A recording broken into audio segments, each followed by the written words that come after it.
Sup guys, how's it going? Welcome to another Game and Tech review. My name is Shu, and in this video we're going to be taking a look at a wireless gamepad made by Speedlink for PC and PlayStation 3, and it is called the Strike FX. Here it is in its plastic box, so let's have a little closer look at the packaging. On the front of the packaging for the gamepad you can see it does say it's a wireless gamepad with up to a 10-meter range, and it also has got force vibration integrated into it.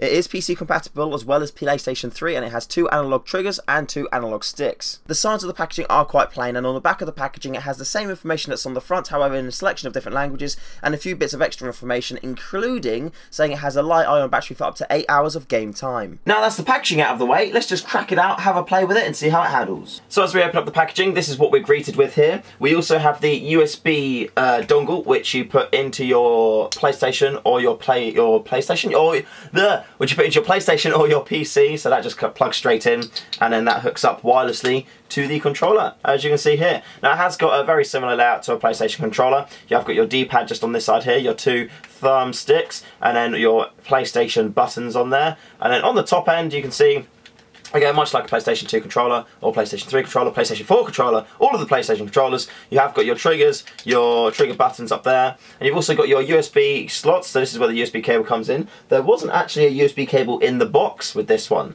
which I thought was a little bit odd, but hey, that's what came in the box with it. And then you've got your 4 lights up here, so saying 1, 2, 3, 4, so you know which player you are when they're all connected. And you have your little home button on there, start and select, as you would normally do on a PlayStation controller. So yeah, feels wise, it does feel very much like I'm holding a regular PlayStation controller. I'm going to put myself in focus. Why don't I put myself in focus? There we go, I'm focused. Ah, that's better. So it does feel like a PlayStation controller, which is really, really good. All the buttons are nice and handily accessible, and they go down. And also the build quality of the buttons, it does feel like build quality wise as if I was using a PlayStation controller.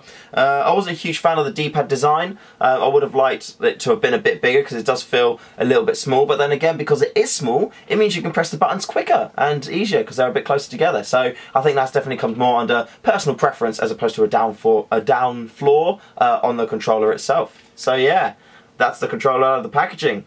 When I was testing the controller, I was testing on my GTA 3 on my PC and also on the Legend of Zelda Ocarina of Time on my N64 emulator. So enjoy this little bit of footage that you are now watching. It was really enjoyable.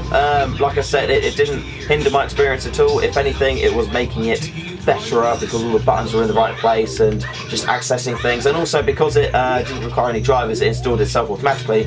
I didn't have to mess around with anything like any of these controller plug-in emulator-y type program things. I didn't need to get anything third party, it just plugged in, was recognised as a controller and worked straight away, so that was really big time saver for me. So yeah, all in all, I've been really happy with this controller. It's got a nice finish to it. It does feel really sturdy and strong, so if I was to rage out in a game and throw it away, it would probably bounce and then kind of carry on for working. So it does feel like it has got that quality of build there, which is really nice. I was a bit surprised and let down that there wasn't a USB cable in the box. I don't know whether or not it's supposed to come with a cable and my one just didn't, or whether they're supplied that way. I thought it was a bit odd, but then it is a USB controller, but then without a USB cable you can't charge it. So I thought that was just a little bit odd. But it has got nice grooves on the back here, which you can hold for extra grip, which is good. And yeah, everything worked. Like I said before, again, I would have liked the D-pad to have been a little bit bigger, and possibly different design shape, but then the way it is designed, it lets your thumb roll over everything really quickly and nice and easy, so you can kind of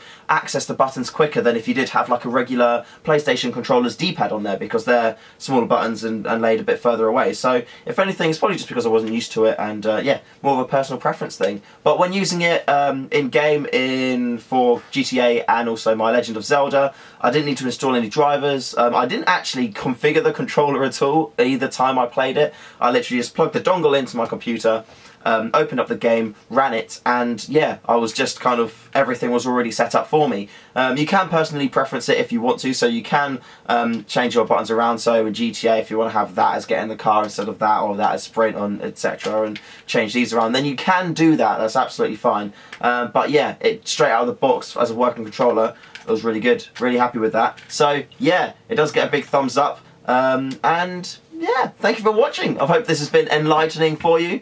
And like, rate, comment, subscribe, and I'll catch you in the next one.